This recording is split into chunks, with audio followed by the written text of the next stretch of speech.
You gave up a TV job to start a podcast in your basement. If that doesn't scream midlife crisis, I don't know what does. It was Championship Sunday here in Indianapolis. What's the mindset then coming in as a defending champion? I want to win. No, I want to win. The young lady over my shoulder, Caitlin Clark. Not the best looking guy. And I don't think anyone's going to sit here and say, Matt Randazzo was really good looking. What has this last month, 2 months, 3 months been like for you? It's an important fan base for the Fighting Illini, is it not? It is. He turned 69 years young last week. He looked good, Coach. Oh, try it. Thank you.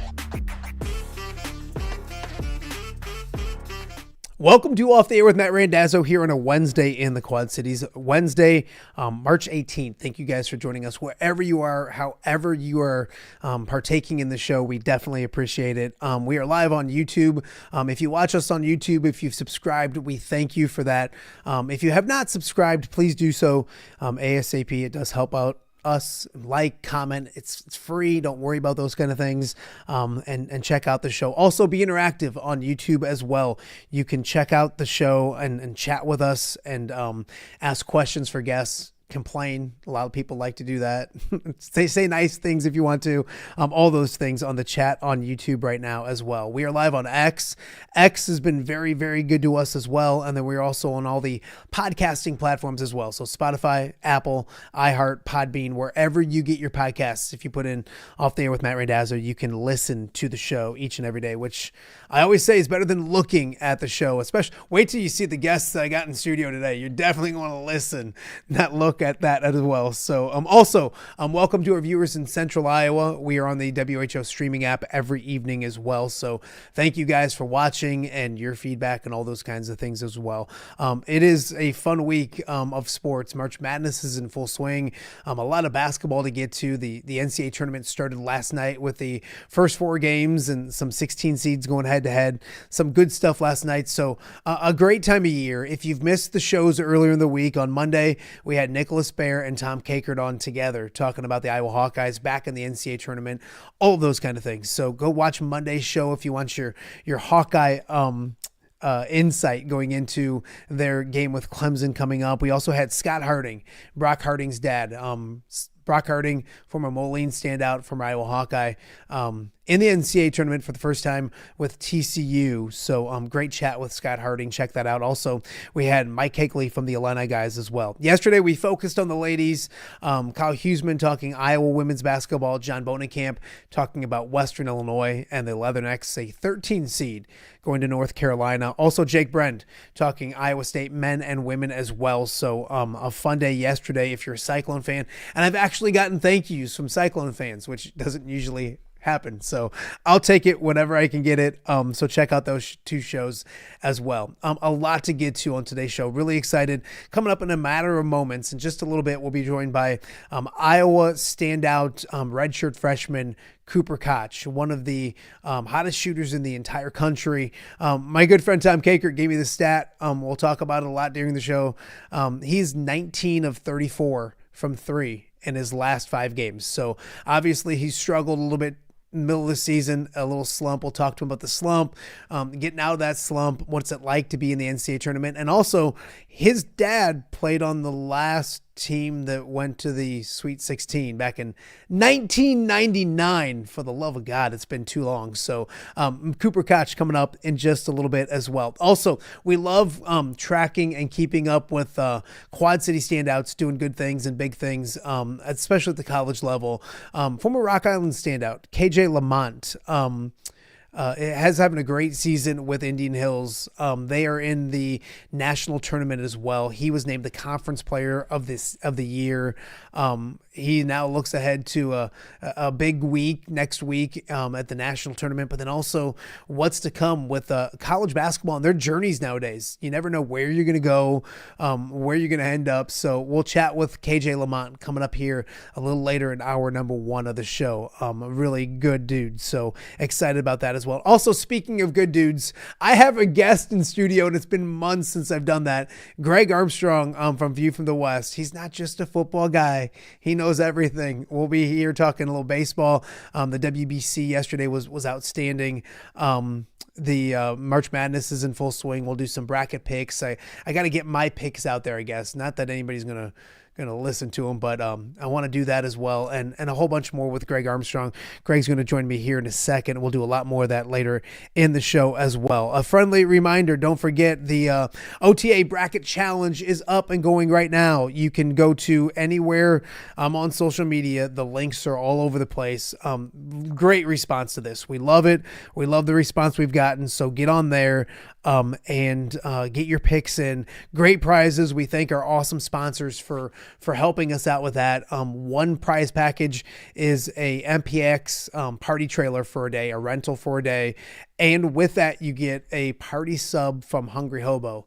That feeds like 12 people. So have a party, plan a party this spring. That'll be nice to have. Another one's like a foodie package. It's a whole bunch of chips and salsa and enchiladas from Snoop. Also some pizzas from Godfather's Pizza. So, and then another prize is a $50 Visa gift card. So great stuff. Get on there, get your picks in completely free. And also, if you finish dead last, you get a cinnamon monkey bread from Godfather's Pizza.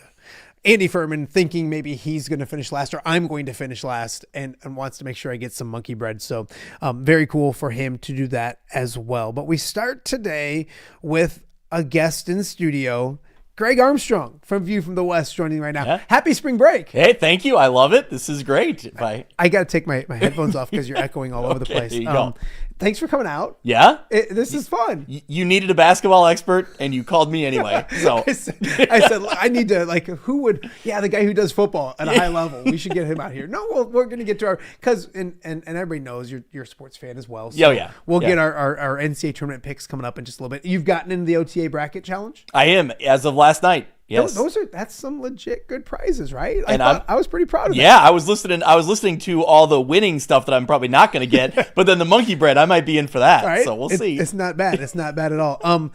You're on spring break. Kids are on spring break. Do you like when it's March Madness and that kind of stuff? I love this time of year. Yes. I go back to growing up, and it was like Scott Harding on the show a few days ago talking about he used to take Brock out of school. Yeah. And he was sick every year, and he'd come and watch games. Other people have talked about, do you have memories, any big memory of your March Madness experience, either young or like covering stuff? So despite Brooklyn and me getting sick. And I do remember that was 10 years ago. Like right now, we were in Brooklyn. Yeah. Oh my gosh. Yeah. So 10 years ago, you could not hear me. I lost my voice going out to cover Iowa. Yes. And it's funny because people have been bringing up, it's the 10 year of the Woodbury Tippet. Yes, which we didn't even know happened because we were waiting for them to come into the Well, tunnel. I've told a lot of people the story. It's bizarre covering the event because you can't get video. So we're not sitting courtside getting video, but we are courtside during the game. Eating but and then drinking. But then after, as the game is ending, just for people who don't understand, you have to get ready for post-game interviews, and you have to get ready for them running into locker room. You follow them in, these things. That's your video. You can't shoot anything but them running down the tunnel for 10 seconds. Which is such a bizarre thing. Yep. But remember, we were standing in the tunnel, and there's Austin P or a team is behind us getting ready. Yeah. Brad Underwood was a coach of that Austin P team. Yep. They're in the locker or in the hallway getting ready and getting themselves pumped up. We're watching the end of the Iowa game through the tunnel, and it was on our end of the court, so we saw it pretty well. Yeah. But it's all there's a bunch of stuff in the way, but you saw it. It was weird. Well, it's funny because when you're covering stuff, and the fan side of you, for me being an Iowa fan, I'm like, okay, that's awesome. Yes. And then it just quickly goes to all right, we're here for 2 more days. Yep. This is cool, but could we do next weekend? I think they lost to Villanova, didn't they? Yeah. And quite handily. I think it was they were a 7. Yeah. A 7 or a 10. It was a 7-10 game, and they had the 2 coming up against Villanova, and you kind of knew. But I think, was it before or after that the Austin P had a crazy shot to win it? They were or an upset. It was an upset win. Yeah, it was obviously. It was a 14-3 game. Yeah. And that's one of my March Madness memories is we weren't there covering that game, but just to be able to sit courtside after you'd watched for years and years all these upsets and how cool it is to see the emotion of these smaller schools getting their their one shining moment. Yeah. And we were there watching that game after we'd covered Iowa. So that was really cool. That one stands out to me. One of my earliest memories, and I don't remember if it was the first weekend of the tournament, but Tyus Edney going coast to coast and beating Missouri. Yep. my dad is not a gambling man by any stretch, but man, he lives and dies by his bracket picks, right? So like he's there, and he had UCLA that year going to either the Final Four, the going to the championship game. And I remember, I don't think I've ever seen my dad jump higher. I think he hit his head off our ceiling in the living room. Like that's what I know. That was probably 94, somewhere in that range. That's one of the games like I'll always remember watching the end of that game. I just saw Bryce Drew's shot for Valpo. Yep. That's a great Cinderella, shot to win at the buzzer. Yeah. But every time this time of year comes up, like I always remember back to when I was probably 9 or 10. I got a book that had every bracket in it from the time the tournament started. And it had every bracket listed with obviously everything, the way it played out and everything. And I just obsessed over bracketology and the way these tournaments were set up and structured. And so then that leads you to going in the driveway and setting up your own scenarios about this game and trying to play it out. That's what I always remember about it. Did I send you the video from downstairs? No. I gotta take you downstairs. Oh no, I've seen the bracket. Yes. I think and I think I'm a cool parent because what I let the kids do is put a bracket up on one of the big walls downstairs. Yeah. And it's just painter's tape, but they it looks awesome. Yeah. My kids can't focus for more than 5 minutes on anything.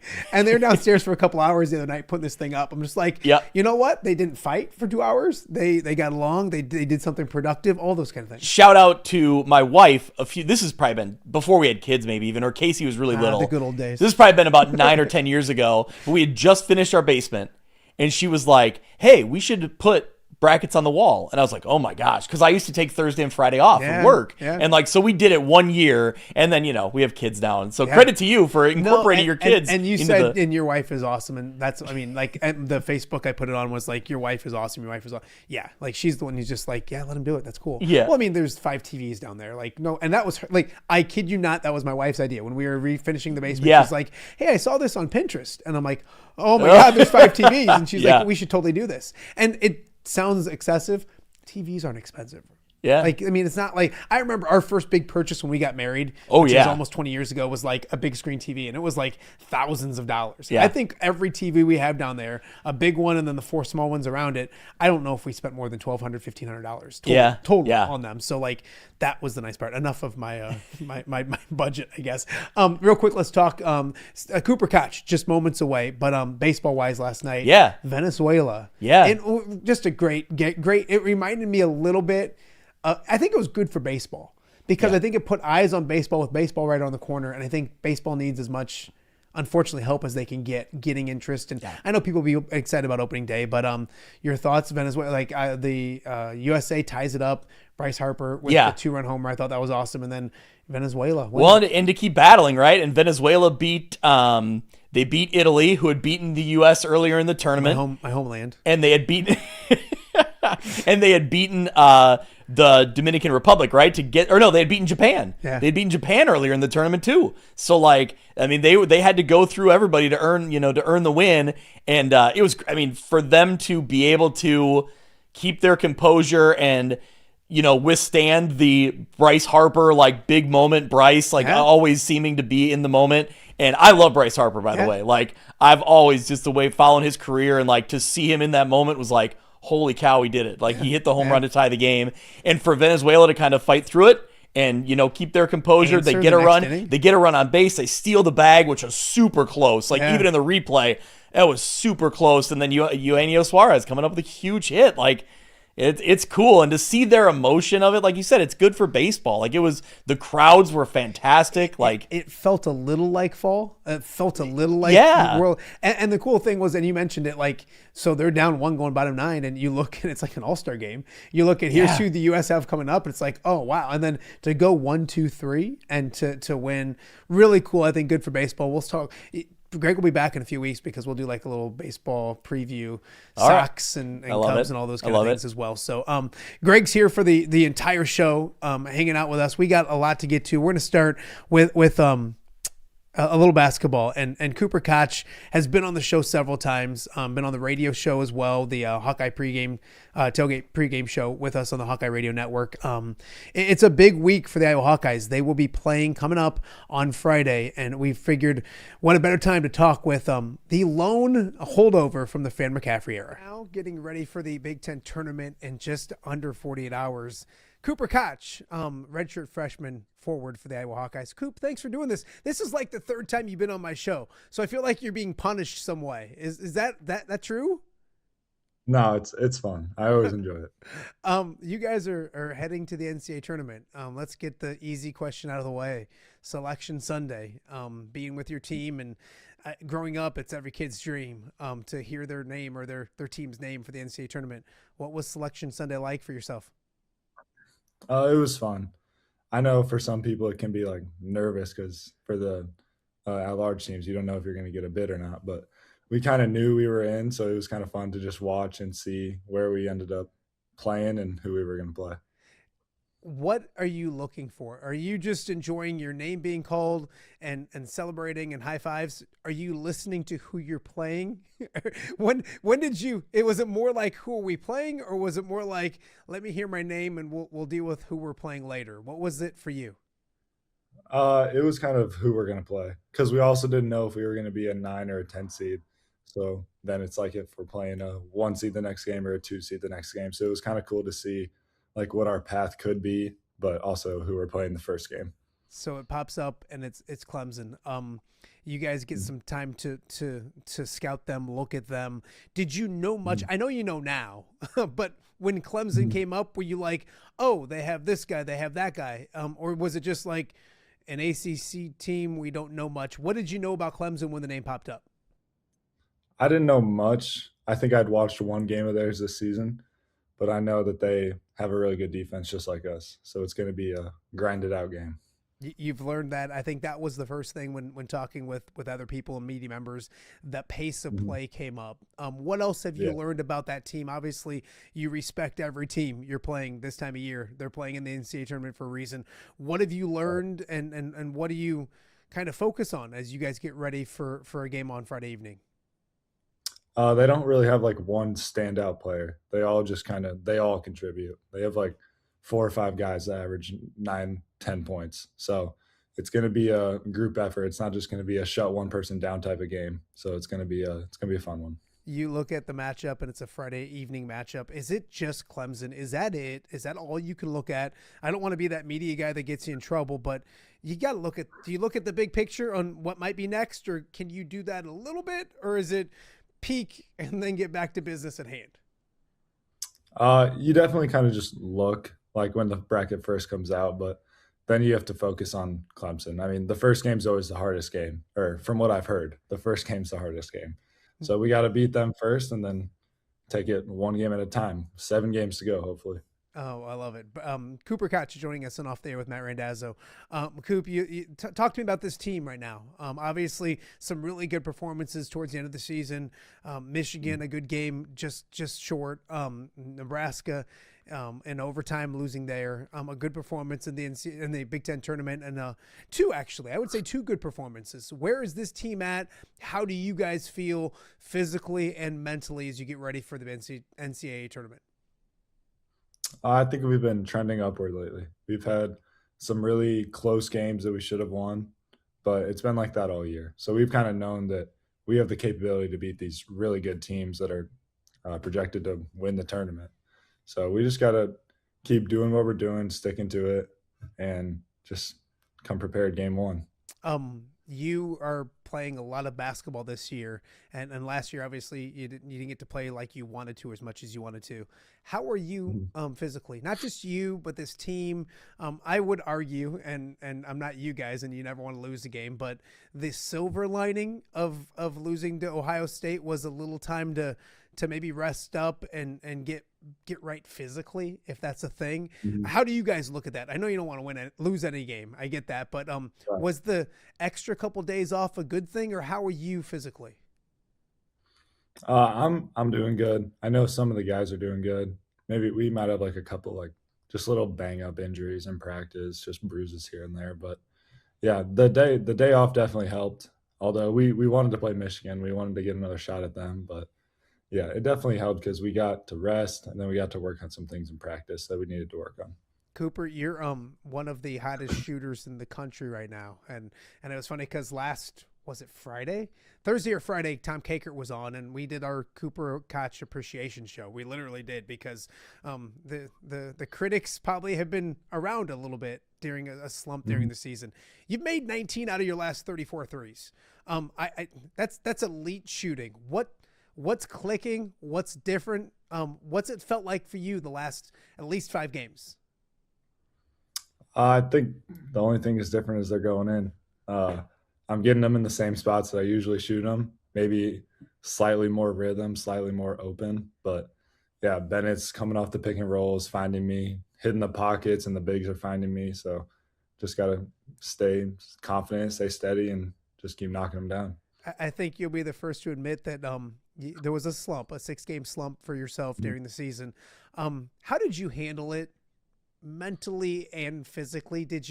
And I always tell my kids, man, they look good. Boy, they're all right there. And I know that doesn't help. You don't get a half point if it goes in and out and all those kind of things, but it felt like it looked good. Did you shoot more? Did you talk with anybody? Had you been through something like that before when it comes to shooting at any level? That's probably the first time I've had like a multiple week slump from shooting the ball from 3, but yeah, my dad would say the same thing. They all look good. They're all coming out of your hand good arch, hitting the back rim. But yeah, just keep doing the same routine. I didn't really switch anything up in the gym. Just kind of focused on maybe my mechanics slightly more, just form shooting a little bit more, and just stay doing the same thing. Don't change anything. I know they're going to go down eventually. I know there's probably some frustrations. Obviously dad's dad, and he's done it at that level as well. So was he a person you chatted with? Was it coaches? Did you just not worry about it? Like, how did you deal with it when it came to getting through something that you hadn't been through in your life? I did talk to Coach McCollum about it, but it wasn't really about my shooting, but also just like I didn't play great for 2-3 games. So we just watched film, just kind of talked it out. And I think I played decent the last couple games. And then I just talked to my dad about my shooting. He didn't really say much. He just said, keep getting in the gym. Just keep doing what you're doing. They're going to fall. It happens to everybody. So dad was right? Yeah, dad's always right. He doesn't get to hear that very often, I'm sure. So No. I wanted to see if I could get it out of you. Cooper Koch joining us off there with Matt Randazzo. Hitting 5 threes in a game and the performances you've had of late. What's that feel like? I love the energy. I love the emotion. It was one, I think, against Maryland that I'm almost a dagger, but some energy, some excitement. What is that like? What's going through your head? You're at the United Center drilling threes against Maryland and a part of a 21-0 run. That's pretty cool. What's that like? For me, it was more important that we started like taking the lead and taking control of the games. That was what I was thinking about in the moment. I'd pretty much lose track of how many threes I've made after 1 or 2. But yeah, it's kind of cool to get on a run, and once you're hot, you're hot. So they're going to keep firing. They're going to keep going up. Let's talk about this team a little bit. Playing, and you mentioned you're trending upward. What does that mean? What is it if this team's playing well? What are they doing correctly? 21-0 runs don't happen a ton, but if you look at this team, you look at the Ohio State game at home, I think it was 34-4 run.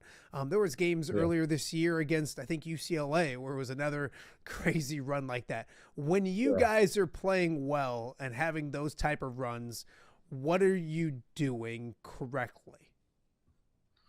I think it was in February, early February, late January. Our defense was just not what it was in the first 2 months of the season. But then the last month and a half, it's definitely picked up. We're shrinking the floor. We're better in coverage. We're better behind the ball with our pinches and our tags.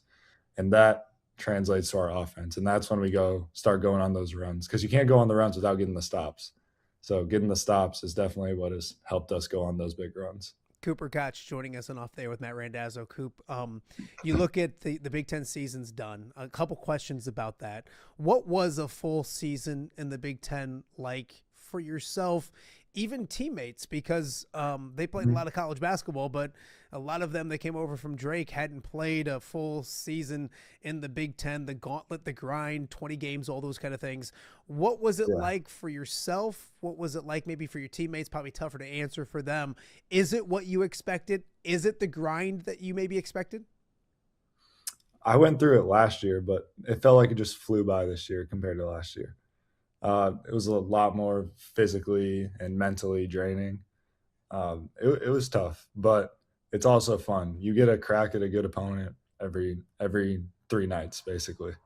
So being able to play those tough opponents and get a chance at a quad one win it's fun, and that's what makes the Big Ten the Big Ten. I know my teammates loved it too. They loved the competition, going to all the cool arenas, the Purdue's, the Indianas, playing the big time opponents. So it was kind of a moment in the spotlight for them, and they're going to be ready for it next year and the rest of the season. With that said, is it nice to get out of the Big Ten for a second? And that's no disrespect to any other conference, but y'all beat up on yourselves. And like, I look at it coaches wise, like these coaches know each other, so they scout so well. Maybe Ben a little different because he's the new guy on the block, but they know tendencies, they know what you want to do. Some of them you see a couple times during the season. Used to be you saw them all twice, which was even more of a grind. Yeah. But is it nice to step away from conference? And did that Big Ten probably prepare you guys for the next couple weeks?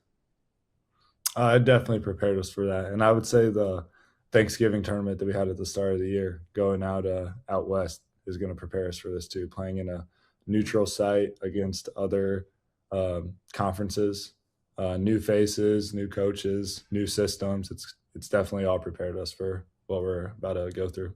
Coop, I'm sure you've heard this, and so I hate to bring it up, but 1999, I was in college, and I'm old now. That's the last time I was been in the Sweet 16. There's some guy you call Dad that was happened to be on that team in 1999. Yeah. I'm not saying put cart ahead of horse or looking ahead or all those kind of things, but big picture for me, like what's it like to be at the University of Iowa at a place your dad played, and knowing that he's not young, no offense, JR, but he's not young, and he's the last guy that did it at Iowa. Does it make it more special or different knowing that you're going to get not just this opportunity, but probably several opportunities in your career to do what he did, if that makes any sense? Yeah, it's kind of eye-opening. You see all the good players that have come through since 99. I mean, Luka, the Murray twins, more as of recent, but I mean, there's been some great teams, and for us to have a shot, for me to have a shot, and hopefully 3 more years at this, it's going to be something that I definitely want to accomplish. Jess Settles was on the show a couple weeks ago. You know Jess well. He said that him and your old man and a bunch of them are going to go celebrate when it happens. They're going to go golf and celebrate when it finally happens. So I wanted in on that. I told him I want in. Cooper Koch joining us on Off the Air with Matt Randazzo. Coop, take me back to when you were younger, March Madness wise. Do you have any fun March Madness stories? Were you a bracket kid? You have to be a bracket kid. How quickly did you fill them out? Did you go to school when you were supposed to go to school? Were you trying to pay hokey so you could watch the early games? What's a March Madness memory that you might have? Me, my family, my grandma and grandpa, we would always fill out brackets, and then I would create random numbers for each round, saying you get this many points for this round, this many points for that round, and we would all just see who wins. But a memory that I have is the Iowa tip-in. I was coming home from school, and I remember there being a traffic jam, or there was something that was stopping us from getting home, and we got home just in time to see the Adam Woodbury tip-in, and I was mad because I didn't get to see the whole ending to the game, but also very excited to see that they won. Cooper, how old were you about then? Do you remember? Because I want to make myself feel bad, I was covering it in Brooklyn. I want to say it was 2015, I think 2016, something like that. So that's 10 years ago? Jeez. Yeah. Just an old 9 or 10. All right. That's making me feel better as well. Cooper Koch joining us on Off Day with Matt Randazzo. Along with yourself and the excitement of going to the NCAA tournament, you look around and it's a different year. You go back a year from now and what you were thinking about and deciding and all of those kind of things. And then now here you are doing what you're doing. Can you put yourself back in that position? Go back 365 days and not knowing exactly where you were going to be or who your coach was. If I would have told you back then, hey, it's all good, you're going to stay here and be in the NCAA tournament next year, would you have believed me at this time, or what was that like back then? I probably would have had a lot of questions for you, but yeah, a year from now, I was back home with family, watching the selection show, getting ready to watch these games, talking to teams in the portal. But I would have believed you, but I would have had a lot of questions. Who's the coach? Who's on the team?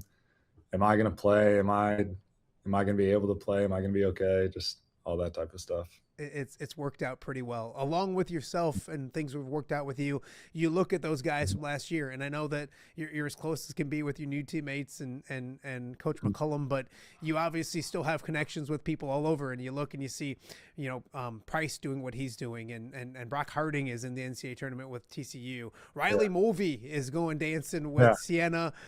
Fran doing what he did at the Ivy. Do you look around and keep track and keep in contact with some guys that I know you guys were extremely close last year as well? 100%. I definitely look, and I'm paying attention to all the games. I'm pretty sure Logi has a game tonight in the NIT. There's a lot of guys that I keep in contact with and pay attention to, always watching the game, turning them on, checking the box score. But yeah, it's been fun to kind of just see how everybody's paths have taken them different ways. You can't be surprised about Fran. I mean, I know that's somebody you were close with. He recruited you for a while. Watching him, he can coach basketball, can't he? Yeah, he knows a thing or two. He knows what he's doing. No, that was fun to see, for sure. You can't fill out a bracket this year. Is that different? Is that weird? And then also, are people around you filling out brackets, not team-wise, but family-wise, and all those kind of things? And is it weird not being part of the madness when it comes to doing it as a fan? It is weird. This is the first year I haven't been able to do it because we weren't in the tournament last year, so I filled one out. But yeah, it's been different. I haven't really asked them. I'm assuming they have filled some out, but I don't know. I'll have to ask and see who they got winning. And they better have Iowa in the Final Four. If your dad doesn't have Iowa in the Final Four, shame on him. Absolutely shame on him. He would. It'd be my brother that I'm worried about. Cooper Koch joining us on Off the Air. A couple more before I let Cooper go. He's busy this week, so we're not going to keep him too long. Coop, you look at the big picture for Iowa basketball. And I remember talking to you right when you decided to stay, and then we've talked a couple times, once before the season, and then I think on the Hawkeye radio show, you came out to Big Grove and joined me there. And you could tell the excitement was there, and it came around. You talked about, we want to get fans back. I remember the later times last year, and I go back to this year, and Michigan was electric. I was there. It was electric. Ohio State was good. Illinois was good. Can you see it? You know what I mean? Like you could feel it coming. And then maybe look big picture. How excited are you for the future beyond this year? I know the focus is this year, so I won't get you in trouble, but you got to be excited to know that Iowa basketball is trending in a really good direction. Yeah, it's awesome to see Carver get 13,000, 14,000 people in there, especially the students. I know the students are filling it up the last 3 or 4 games. So we just want to keep seeing that place packed. It's exciting when it is packed. The fans love it. We love it. It makes the games a lot more entertaining for them, I bet. But next year it's going to be fun. We want the same amount of people, just everyone just come and pack Carver. It's going to be fun next year. We're going to have basically everybody coming back. Yeah, I love it. And we're not talking next year. We're talking this year. Before you go, Are you leaning on the Drake guys or, other people that's been in the NCAA tournament? Because you look at it and obviously it's a new coach, so a new team, but a lot of guys have NCAA tournament experience, including the guys from last year, Drake. Are you leaning on them you were the old veteran when they came to Iowa and they maybe leaned on you? Have you asked questions, or how do you feel like you're going to be come game day? Excited, nervous? Take me through the mental side of your first NCAA tournament game. Just try to treat it like it's another basketball game. Don't put any added pressure, any added nervousness on yourself. It's just another basketball game that you're playing on live TV like you usually do. So it's going to be fun. But someone that I know we all lean on is Coach Mack. I mean, he's been to more national championship games than any of us have. So just keep focusing on what we need to do, and he'll help us get there. Coop, last question. How's the golf game? And it probably shouldn't be touched right now, but how is the golf? How was it when you left it? It was pretty good. I shot my best round this summer, 71 at Fink Pine. So that was a bright spot this summer with the golf game. But the clubs haven't been touched in probably 7 or 8 months. They're sitting over there in the corner, actually. So, yeah. That's okay. You don't have to worry about that. Yeah. Hopefully not for 3 weeks. How about that? 3-4 weeks. 3.5 more weeks, and then I'm picking them up. There you go. I'm going to bug you again this year. I think I convinced Jess, and he says he's going to bug your old man to come down to my dad's golf outing. So if it works with your schedule, we're going to get you down here. I'm golfing in the outing. I always appreciate your time. Knock down your first shot on Friday. It'll help. Just knock it down. It'll feel good, and then you guys can rock and roll from then. So I appreciate you. Best of luck in the postseason, and we'll catch up with you real soon. Sounds good. Thank you. All right. That is Cooper Koch joining us here on Off the Air with Matt Randazzo. The Hawkeyes and Clemson Friday at 5:50. Everybody will be glued to that, and then probably a crack at number 1 seed Florida in round number 2. We got a lot more to get to. You're watching Off the Air with Matt Randazzo on a Wednesday right here in the Quad Cities. For over 65 years, Lindquist Ford has proudly served the Quad Cities. And they're just getting started. Looking for a new ride? Check out a healthy mix of new and quality pre-owned vehicles ready for you. Need service? Skip the waiting room. With free pickup and delivery and mobile service, they come to you. No delays, no hassle. From routine maintenance to a full-service collision repair shop, it's fast, friendly, reliable, and always transparent. Lindquist Ford, serving the Quad Cities since 1959. Experience the difference today.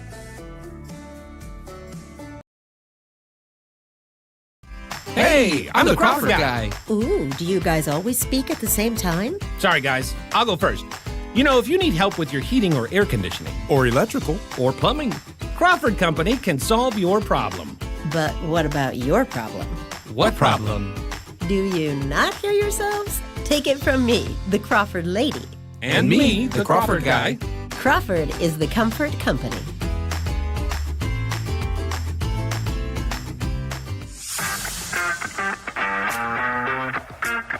Are you looking to take your next party, tailgate, or golf outing to the next level?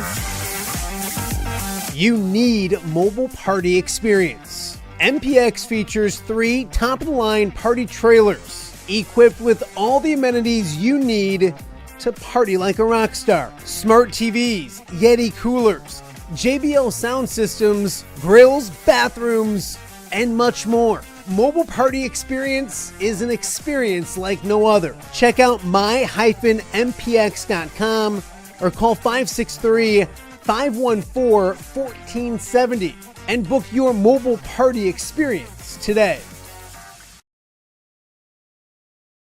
Give me the keys. Learning to drive can be stressful for both the student and, yes, the parent as well.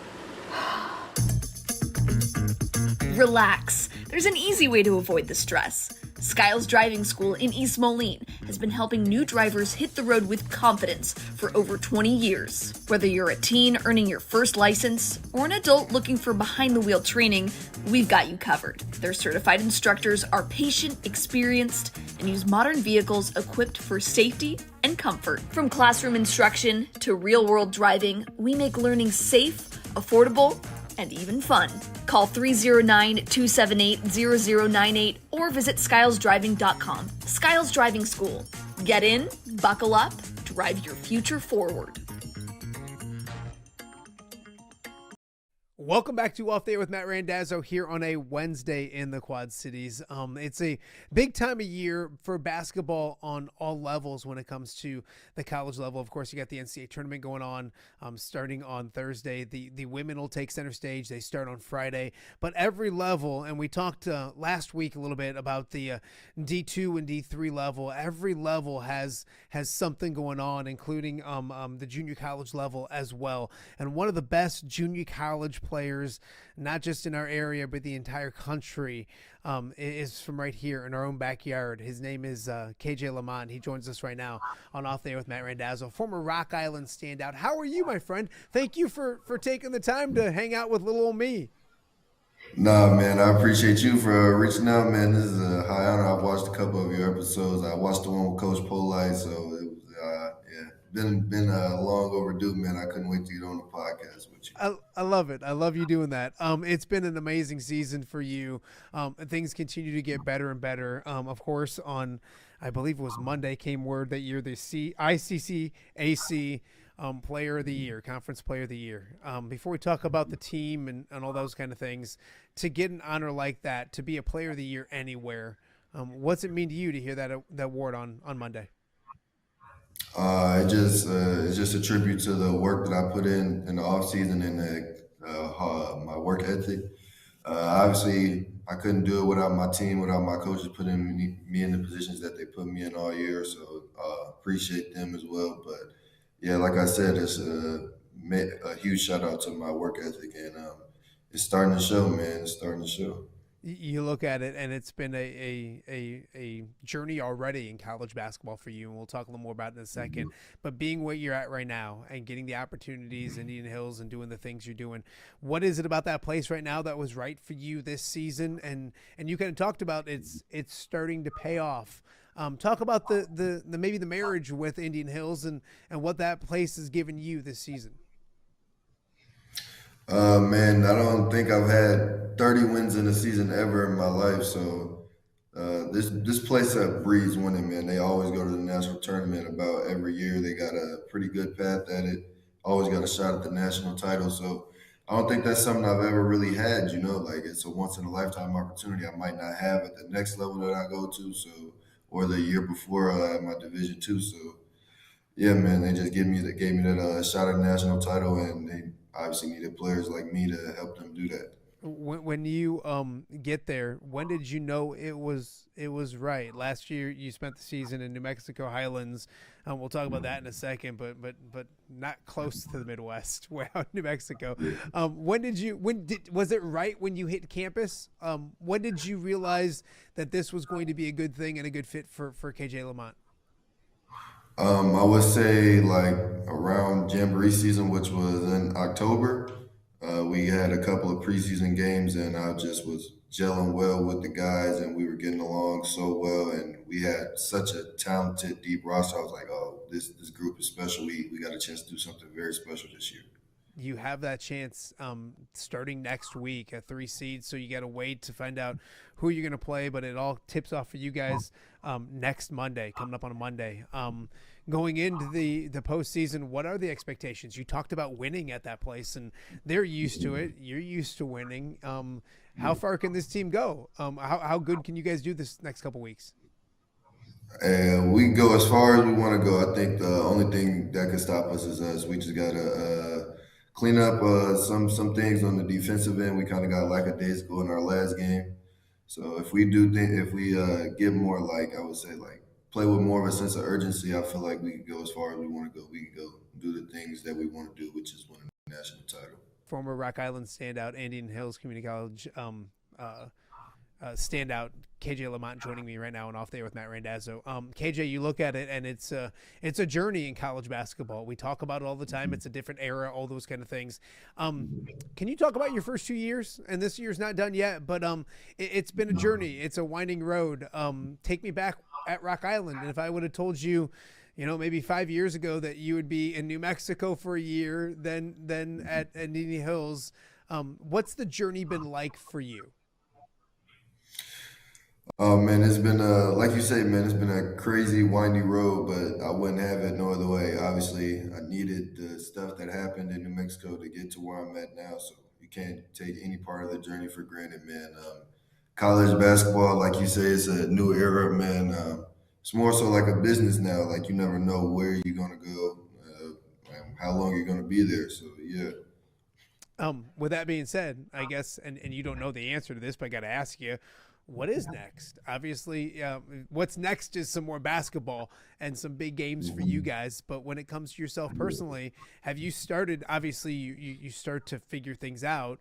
What's the next little couple months like for you as you try to figure out what the next chapter is for you?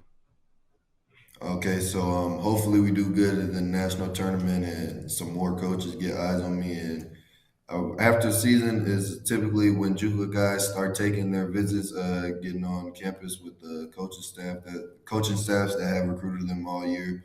So that's probably what happens. And after that, man, I end up eventually making my decision where I'm going to continue playing basketball and pursuing my education. What's that process like for you? What are you looking for? Is it, I want to play at the highest level possible? I'm looking for the best fit. I'm looking for the best coach. I'm looking, what is your, because it's funny because coaches come out and they're looking for guys that can shoot it, guys can do this. They have a checklist of what they want. It's the same way with you guys. Don't you have a checklist of what you're looking for as well? Yeah, no, definitely have a checklist. Players, they all, I think all players are almost the same. They all want to play minutes and meaningful minutes, not just like scrap minutes. So, yeah, it's fit, and then obviously like coaching style. Like you know yourself, you know what type of coaching you respond to. So that plays a huge factor in it. Sometimes location, like Indian Hills, they are so close to home. Like it made perfect sense for me to come here. So yeah, location, coaching style, playing style. It's a lot of different factors that go into a decision like that. You mentioned location, and last year New Mexico is a tough trip. I don't know if you found that out. Is it nice this year to be able to look up and see familiar faces and family and loved ones? Probably at, I'm assuming, every game you play almost, right? Yeah, definitely. Every home game they were there, and most of the road games they were there too, especially. So yeah, it was a blessing to see those faces in the crowd. It brought me back to my high school days a lot, man. Yeah. I'm going to bring you back to your high school days a little bit more because when somebody told me you were going to be you're almost done with your sophomore year, I feel old because I'm like, no, it was just a minute ago. I was covering him at Rock Island. What did Rock Island do? You mentioned Coach Polite already. What did that staff, that community, maybe even Western Big Six basketball in general, do for you to get ready for what you're experiencing now? How did that prepare you for college basketball like it does so many other athletes that come out of the Western Big Six?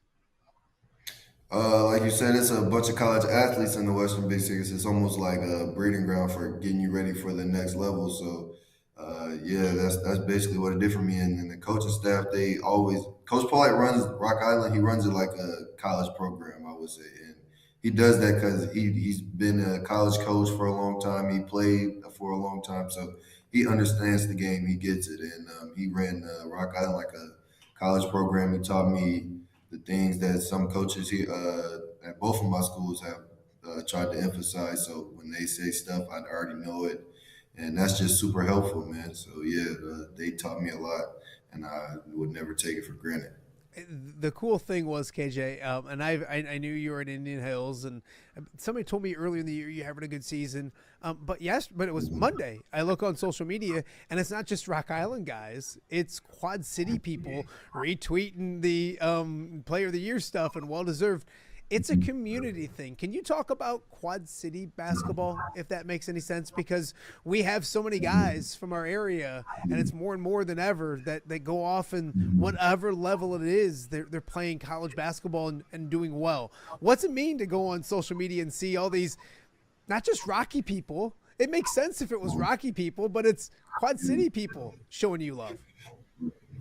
No, man, it's just like it's a huge honor, man. Like, the Quad Cities, we've always been deeply, deeply talented, but we're in like a weird pocket. Like we don't have many guys getting the recognition and recruitment that they should. I feel So for me to get that Player of the Year and everybody around the Quad Cities showing the love, man, it's just I feel like it's a step in the right direction for everybody, not just myself, but everybody that's still playing and coming up that's playing in high school and things of that nature to get what they want out of this basketball thing, because the Quad Cities always has had super talent. No, absolutely, absolutely. We had Bristol Lewis on from Platteville. Brock Harding's playing in the NCAA tournament this week as well. Owen Freeman at the next level, all those kind of things. Do you find yourself rooting for Quad City guys? I know you know most of them and you probably like them, but is it okay for a Rock Island Rock to root for like a Moline Maroon and Brock Harding? Is you put those things aside? No, yes, sir, no doubt, man. Once you graduate out of obviously alums, like I'm still Rock Island rocked in my core, but once you graduate, man, and you see your guys at the next level, you always root for them, man. So whenever I can catch a game from any of the Quad City guys, I try to catch them and I do my best to support them for sure. I love it. One more about the Quad Cities, and I got some dumb questions for you. And I talked to a lot of people about this because I've covered basketball in the area for so long, and especially basketball wise when it comes to recently and even back a ways. The one kind of tie to a lot of things is Jordan Delp and his influence on so many from the Ethan Happs and the Chase and Randalls and all of those kind of things down. Is that somebody that's been influential to you as well when it comes to Quad Cities? And I know there's other great coaches that you probably mentioned as well that teach it at a great level here in the Quad Cities. No, yeah, Del's been super influential to me, man. I've been knowing that guy for a very, very long time now. He's been working with me since I was in about 5th or 6th grade, man. He taught me a lot about the game of basketball, and he helped with my development so much. He taught me reads and different moves, it's stuff that I still use to this day, man. Like it's timeless stuff. So yeah, getting in the gym with him and my pops every day at 6 in the morning for years and years, it molded me and shaped me into the player I am today. I got to ask you about Pops because I know it's been an amazing relationship with him. When did you get better than Pops at basketball? He probably won't like my answer because I'm pretty sure he still thinks he's better than me, but no, I've been better than him for about, I would say, since my senior year, so about 3 years, 3.5 years, maybe. But he grinded. I mean, he kept it going for a while, didn't he? Yeah, he definitely did. He's still playing in YMCA's and men's leagues now. He's still pretty good, but he's not a college athlete anymore. So, all right, yeah. is who's a better shooter, Dad or you? Nah, me. Is there anything you give your dad, like the intangibles? Intangible, yeah, like IQ or something like that. Like he's a pretty foxy person, so that's the edge he has on me. I love it. He's the wily veteran. KJ LaMonte joining me right now, former Rock Island standout on Off the Air with Matt Randazzo. KJ, when you get back to the Quad Cities, and you lived out in New Mexico for whatever, a year or so, when you get back to the Quad Cities, I'm a foodie. What are the places around here that like, oh, I'm back home, I got to hit up these places to eat when I get back in the Quad Cities? I would say maybe like Rudy's Tacos. You know that they got pretty good tacos down there. There's a couple different spots they have. Obviously I gotta hit up Whitey's. Whitey's, that's a Quad Cities thing. Gotta get the good ice cream. Yeah. Yeah, those two restaurants. Yeah, and then the major fast food chains that some of the towns I live in don't have, like Chick-fil-A and Chipotle and stuff like that. So yeah, you're speaking to my soul when you say Chick-fil-A, KJ. I have an addiction. It's bad. It's bad. If you could have dinner with one person in the entire world, dead, alive, whatever you want to do, and just chat with them, have a meal with them, who would it be and why? I would say probably LeBron James, because not just for the basketball side of things, but LeBron's been a brand for so long now, and he's ran it like almost perfectly and effortlessly. So obviously, I need to pick his brain, not just for basketball, but for the business side and how to carry yourself off the court and things of that nature. So yeah, I would have a sit down with LeBron James for sure. KJ, I got to ask you the question then: who's the GOAT, MJ or LeBron? I think it's LeBron James. He's been doing it for too long, man. And What would your dad say? I'm pretty sure Dad would say LeBron too. Okay, To be all honest. right. I didn't know if it was an old school thing or not. I'm MJ. I'm an old school MJ guy. KJ, are you superstitious at all when it comes to sports? And if so, what do you do? Yeah, I am a little superstitious. I always have to put my right shoe on first every time. Every time I put my right shoe on first. So that's Really? a little superstition of mine. Yeah. Yes. When did that start? That started in high school. I think it was like my first high school game ever, like my freshman year at Davenport North. I did it my very first game, and then I ended up having a solid game. So I was like, oh, I might as well just continue to do this for the rest of my career. So yeah. It's working. It's working. Don't change anything. KJ, you're playing college basketball. If you were playing another sport in college, you can pick anything. What sport would you want to be part of and why? I would say either. I would just do football. Football, yeah. That's the basic answer, but I would do football. Did you play football growing up?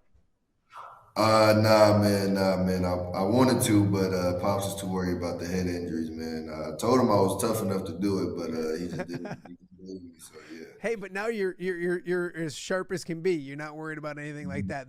If you're playing football, what position would you be playing?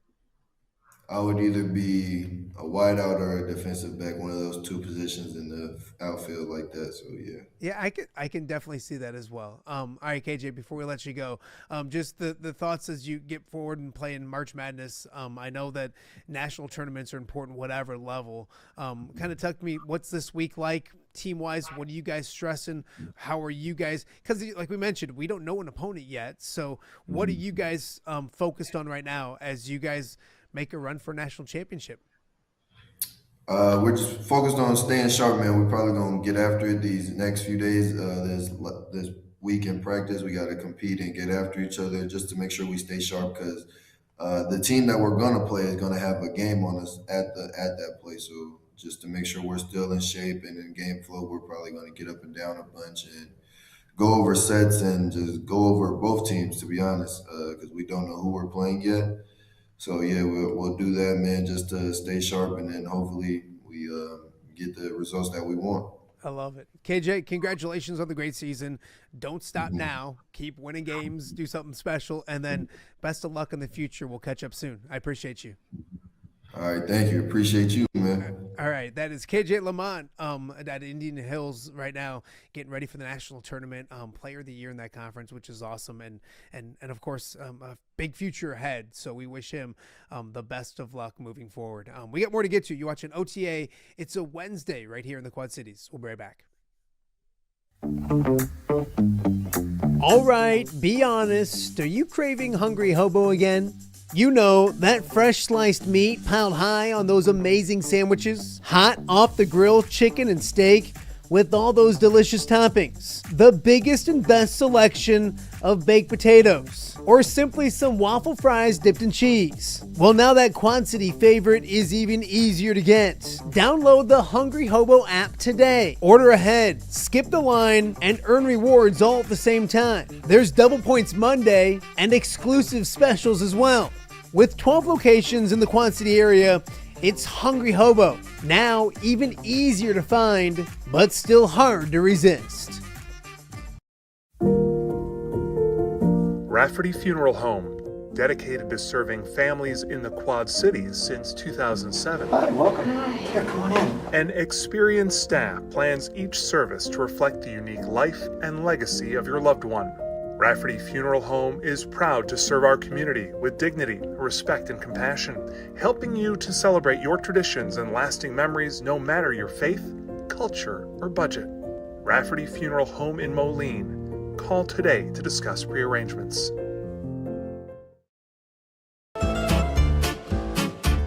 When it comes to quality, convenient pizza, Godfather's Pizza in Silvis has you covered. featuring a beautiful dine-in area, delivery, and a carry-out window. Godfather's Pizza is that pizza you grew up with, not a convenience store. You see, at Godfather's Pizza, the dough is made fresh daily. That mozzarella cheese is shredded fresh and never frozen. And those toppings are abundantly piled high each and every time. Locally owned and operated since 2010, Godfather's is a huge supporter of local athletes right here in the Quad Cities. So come on by and check them out at 1211 Avenue of the Cities in Silvis. Order online at godfathers.com and reunite with that same delicious pizza you grew up with.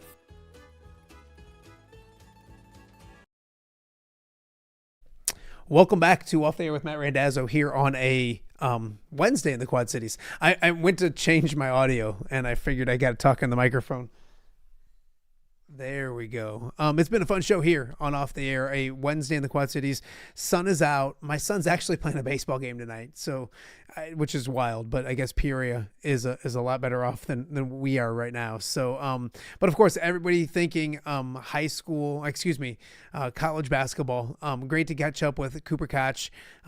If you missed that, go back and check out that interview. And then K.J. LaMonte, really a great kid. I loved covering him at Rock Island. And everyone's basketball journey is so different. And that's what's kind of cool when it comes to college basketball these days, is that, you never know where it takes you when you go. But Conference Player of the Year at Indian Hills, and future is bright for that young man as well. So if you missed K.J. LaMonte, go back, check that out. But we're going to figure out the NCAA tournament for you. If you have not gotten into our bracket challenge, do so ASAP. All you got to do is go to our social media. The links are there. I think if you go to CBS Sportsline and you put in Off the Air with Matt Randazzo, that pool will pop up as well. But great prizes. 3 different prizes. We have a party trailer from MPX to go along with a party sandwich or sub from Hungry Hobo. Feeds like 12 people. So great package there. Another one is a bunch of Snoop's food and a bunch of pizza. Great package there. And then also a $50 Visa gift card. And if you're dead last, you still get a cinnamon monkey bread from Godfather's. Thank you again to our sponsors for allowing us to do this, and up to about 180 people in the bracket right now, which is awesome. Keep getting in there, keep filling it up. It's absolutely free, and great way to win great stuff. Let's figure out who's going to win the NCAA tournament. I feel like I'm too. Look at that. There you go. That's how you tilt down or tilt up when you don't have a Greg Armstrong joining us right now from View from the West, former sportscaster at WQAD, and had to put up with me for almost 4 years, wasn't it? Yes, but yeah, longer than that. But we got. It felt like longer. We got along for 4 years. He hated me before that. That's a whole different story. Thanks for being in here once again. Yeah, it's good. It's good to be back in the loft. Yeah, listen. I mean, it's funny because kids are roaming around. You know what it's like. I absolutely know what it's like. One kid just came upstairs. I'm like, "What are you doing?" I'm like, "A show." And he's like, "Okay." I go away. He goes, "Thanks," and just walked away. So, but now he's making himself eggs. Yeah, there you go. Self-sufficient. Yeah, you don't smell any smoke? No, smoke, then I think we're good right now. I think we're good. Greg joining us. Before we get into the March Madness stuff, View from the West. It's a fantastic high school football podcast, so that's why I had him in. He's an expert of basketball. But just kind of tell people about that real quick, because kind of a downtime of year, but never a downtime of year when it comes to high school sports and high school football. I always feel like I give myself like a little bit of a downtime, like right after Christmas, and then like all of a sudden you start thinking like, well, if I don't start planning ahead, then it's like it's on top of you before you know it. So no, doing a little off-season planning, but I think we'll be back in full late April, early May. And my goal is like once we get rolling, like we're not going to stop. Like we start talking high school football in May, and we have plenty of coaches, plenty of conversations to be had that I think we can go straight through to high school previews and then into the season. So I kind of once we get going, once we go live that first time or go hit record, I think we're going to keep going from there. I meant to mention off the top. I meant to actually tweet it out. I'll do that so after the show. But I can confirm, not your side of the river, but I can confirm that Rusty Van Wetzing is coming back for another season at Pleasant Valley as their head coach. Of course, Rusty's got 2 boys playing college football, so Wasn't sure exactly, and he's done it for a little while. I don't want to call Rusty old, but because he's not. He would kick my ass if I told him that. But he's doing, and so I can confirm he'll be back at Pleasant Valley for another season at the helm of Pleasant Valley football.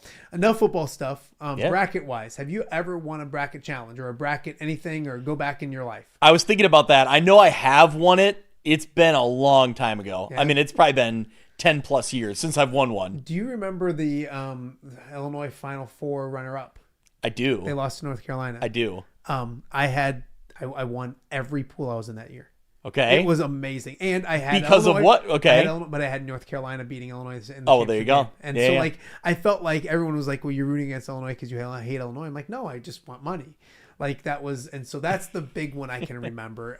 But I've won here and there. Like we always did one at WQAD and I'd take third. My son, Charlie, has done really good in the pools as well. My pride and joy, my favorite pick was Steph Curry and Davidson on there. Did they go to the Sweet 16 or maybe the Elite 8? Yeah. And I picked them all the way through. Wow. Because I had read about Steph Curry and how he was this hot shooter from Davidson, blah, blah, blah. His dad was, Del Curry in the NBA. And so I thought like, all right, like, it was one of those like CBS like paragraph articles. And I was like, I'll jump on board with that. So I picked it all the way through and I felt like, pretty happy about that. That's a good one. Well, we're gonna give you our picks for the NCAA tournament. We've talked all about Iowa and Illinois and Iowa State and everything throughout the week. Tomorrow on the show we'll have Jess Settles on. We're gonna get his picks. Probably a little more clout to what Jess thinks than what we think. He's watched a little more basketball. A skosh more, just a little bit. But and again, go to OTA Bracket Challenge. Go to CBS Sportsline. All my social media has it as well. So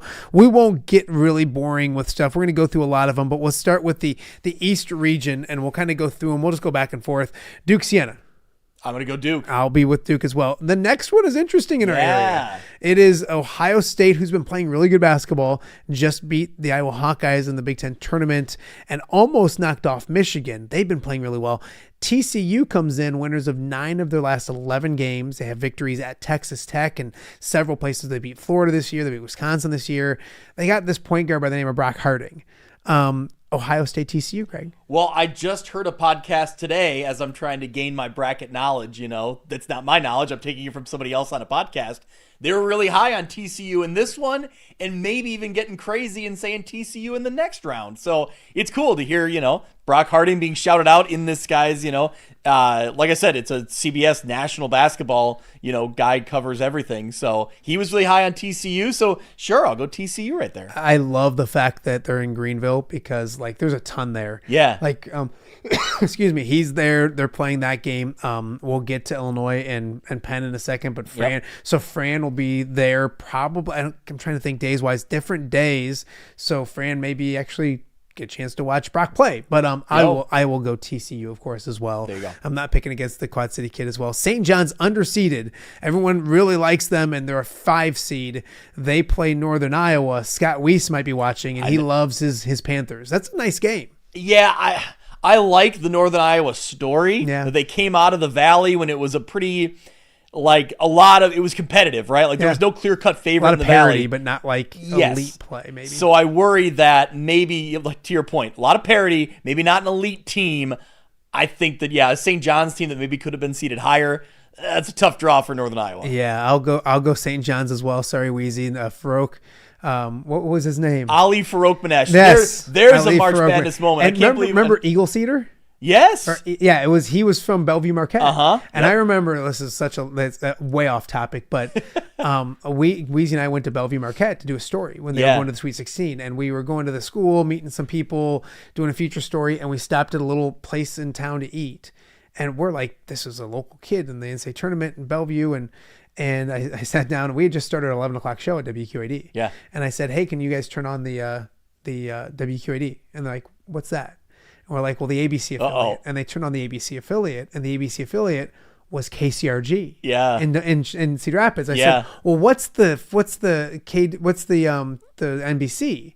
And it was KWQC. I said, well, turn it to the CBS, and it was channel. So they got Channel 4 and Channel 6. The town of Bellevue never got WQAD. That's a weird, And after that, I don't think we ever went there very often. Well, I mean, they're not seeing it. Yeah, you can't see it. So anyways, I will go. That went way off onto a tangent. Nothing. I will go St. John's as well. Kansas, Cal Baptist, pretty easy. Kansas. Going Kansas on that one. Yeah, and I don't think there's a few upsets that I'll have. So right now we're exactly the same. That's probably not good. Louisville and South Florida. I saw something the other night. I'll admit, I don't know anything about South Florida, but I saw something the other night that's one of the 11-6 matchups to watch. So let's go crazy. Let's say South Florida. I don't know what I picked in the brackets. In your brackets. I got South Florida as well. I do like that. Michigan State, North Dakota State, Izzo in March. I know they didn't play great in the Big Ten tournament, but I'll take Michigan State there. I'm gonna go Michigan State. Also, like yesterday was the God, was it 20 years? No, it couldn't have been 20 years. It wasn't. Yeah, it probably was 20 years since the Iowa lost to Northwestern State. Oh, that's right. It was 3 versus 14. That would have been. I saw too many videos of that, and I can't watch them anymore. So I think it was 20 years ago. It was 2006. It would have been. Yes, correct. Which is crazy. That's that long ago. Yep. UCLA and Central Florida. I'm going Central Florida. Okay. Is there anyone?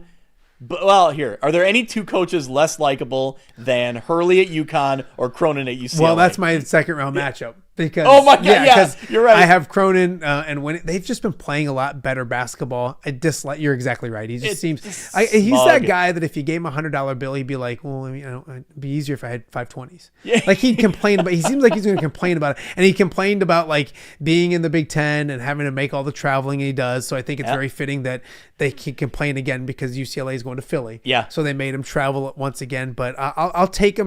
They've been playing really good basketball. Their point guard Dent has been playing absolutely amazing basketball. They beat Michigan State. Yep. They lost to Michigan. They lost to Purdue in the Big Ten semifinals. UConn and Furnham. Give me UConn just because I'm not. There's no 15 seeds winning this year, right? But I mean, on this show, do we go against somebody named Furman? That's true. In Godfather's Pizza here? That's so well done. I hope Andy's watching that. That's a great point, and especially and you as well. Yeah, exactly. I'm a big fan of. I'm a big fan of Furman here. Yes. So are you taking Furman? I don't. You know what? Let's do it. It's not, this is not. You official. are going for that monkey bread. You are trying to win it. So okay. So if we go back through, so we'll get a winner in the East. It'd be Duke versus TCU. I love Brock Harding, but give me Duke. Yep. It'd be for me St. John's, and you have St. John's as well in Kansas. I have St. John's moving on. I think I filled out your bracket last night. I think I did take St. John's as the 5 seed. Okay. South Florida, Michigan State. That's about as far as I took South Florida. I got Michigan State moving on. I think I had Michigan State there, and then in your bracket, all Furman jokes aside, I had UConn. I think coming out of the bottom. I think I did. Well, I can look. I think I did UCLA. Yeah, I don't know why I'm trying to think. I did UCLA. So it would be coming out of this bracket then. I think we would have it as Duke and St. John's. I would have it. I don't know what you would have. But I have Duke coming out. I had Duke and UConn. I have Duke going to the Final Four. I had Duke and Michigan State, and I have Duke going to the Final Four. Okay. So East bracket, we both agree, which probably isn't good. I'll tell you, like last year, it was a bunch of chalk. And I am still all about, like, college basketball has changed. Yes. And I think the Cinderellas, if you are good, like the Cinderellas were always those mid-major programs that had a bunch of dudes that played together for a long time. Exactly. And they were really good teams, and they caught fire, and they'd make a Sweet 16, Elite 8, Final Four, whatever. That doesn't exist anymore. Nope. And we see it now, like the last 2 weeks, it's been like, and I'm in the portal, and I'm in the portal, and this person's in the portal. So, like, I think that's the big thing is that I think a lot of times people, like the mid-majors, the Cinderellas don't exist. Now, I'll argue this. I think it was a few years ago, there was like a bunch of crazy seeds in the Final Four, and there wasn't really like San Diego State was there. Yep. And I didn't, as a basketball guy, like in the Elite 8, if you're going to give me some of the matchups we could possibly get with 1s and 2s and 3s, I'd much rather watch, like if you gave me like this is what I have, but let's say Duke versus, if it's Duke, Florida, if it was number 1 seeds, Duke, Florida, Arizona, Michigan, that's an outstanding Final Four. Yeah. So as a basketball fan, like I don't hate it. I do like the upsets early, and I don't know if we get any of those. Don't you think there's a fine line where, like, I agree with you. If you have too many way double-digit seeds making the Final Four. Yes. Then it's like this weird kind of like, you've had some where it's like Cinderella versus Cinderella in the Final Four or in that semifinal to get there. And it's like, you're right. You want like the Cinderella versus the blue blood, So I think there is a fine line, but I agree with you. I think so as a graduate of Southern Illinois University in Carbondale, like they were a really good Valley school, really good basketball program when I was there and through that early part of the 2000s, and they've fallen off, and you see for the exact reasons, right? Yeah. They're not going to sustain a program with the transfer portal. And for me, like it's hard for me to really get into watching a lot of college basketball for that reason, for various reasons, because I cover football all the way through to November. So I feel like I missed the beginning of basketball season. Then it's like the holidays, and I don't know, for various reasons, the transfer portal really it kills a little bit of my excitement for college basketball. But I still love this time of year. Obviously, the bracket is still fun to follow. Yeah, and I like the fact that if you can, a Cinderella's cute, but that's enough. Like now we're done. Like get to a Sweet 16 even, that's fine. Sure. But I said a few years ago, it was, I should go look at what it was, but San Diego State I know was in, and I'm like that's your championship game, which I guess it's cool but I mean I think there's 8 teams. Probably not that many, but if you read off 8 to 10 teams that won the national championship, I wouldn't be overly shocked if they won them. And that's why I think that the matchups will be really, really good. So we both have Duke coming out of the East. We'll slip over to the South and take a peek at the South. Florida, and it's tonight's game. And if you want to wait to make this pick, I'll allow you. Okay. Knowing whether it's Prairie View or Lehigh, I'm going to go safely with Florida. Yeah, I think Florida's going to advance there. All right. Yeah. Clemson and Iowa. We'll talk about this one for a second. I want to get your thoughts before I jump in with maybe my homerism. I am going to go Clemson. And now, admittedly, I don't know a whole lot about Clemson. I don't know that I trust Iowa, like from the results I've seen. And it's Bennett Sturts, but then what else is going to show up in the tournament? Cooper Koch, who was just on the show. How dare you? All right, fair enough. I should watch myself with your audience. And Cooper's still with us. No, I'm just kidding. He jumps on right now. How dare you? Is that a fair assessment, though? I like Iowa, and not just because I'm rooting. I take all of my rooting interest out of when I do my picks and my brackets and stuff like that, which you'll see in the second round. I have Florida beating Iowa. I'm not like that guy. Sure. But I think the pace of play is really good. They both slow it down. I think in March, the best player on the court is a big thing. And I think the best player on the court, if it's a point guard, is even a bigger thing. And I think the best player on the court by far is Bennett Sturts. Clemson did lose their second best player, averaged 10 points a game, 5 rebounds a game, towards ACL in the ACC tournament. So I think that's going to hurt. And you're right, they're balanced. They're very balanced. And Iowa, I think it's going to help them to get out of the Big Ten. Like, and you look at they lost 6-9. But they lost to Michigan by 3. They lost to Nebraska in overtime. All really good basketball teams that they could have beaten, and they didn't. So it doesn't matter. Close doesn't count. But I think getting out of the Big Ten and playing in the ACC, which I don't think is a very good conference, I like Iowa, and I think I like them to. I think the spread is a lower number, and I don't like to talk too much about spreads in college sports because of other jobs I have. But I think Iowa will comfortably, I won't say comfortably, but it should be a good game close, but give me Iowa to win and move on and win a Big Ten, or not a Big Ten, but win an NCAA tournament game for the first time. I would say, gosh, I'm trying to think the last time they won one, because they didn't make it, lost in Birmingham, lost in Buffalo to Richmond. Wheezy and I were there. Wheezy right after the game was like, "Well, let's go. We're leaving. We're going home." It's like 9:00 at night. Let's just. But anyways, it's been a while since Iowa's won a Big Ten tournament game even. So I have them as well. Vanderbilt looked really good in the SEC tournament. Won the SEC tournament. They're a 5 seed. It's kind of funny because the teams, like, you go back to St. John's as a 5 seed. They did really well in their conference tournament. You have Vanderbilt, a 5 seed. They did really well in the SEC tournament. They're now the 5 seeds. 5-12s. It always seems like there's a 5 and a 12 that's an upset. Vanderbilt, McNeese. Well, and McNeese is always one of those like upset programs, right? Like they always seem like they're a name to toss in there as like they could win this one. Yeah. I think Vanderbilt's going to win this one. I like you said, they played well in their tournament, and so I like them in this first round. Vanderbilt moves on from me. Nebraska has never won an NCAA tournament game. And what was their winning streak to start the season? They won like 21, the first 21 games. I mean, like, so they've never won an NCAA tournament game. That's crazy. I'm taking Nebraska because I'll be okay with them losing and laughing. And no offense, I don't dislike the Nebraska basketball program. I like Price Sanford.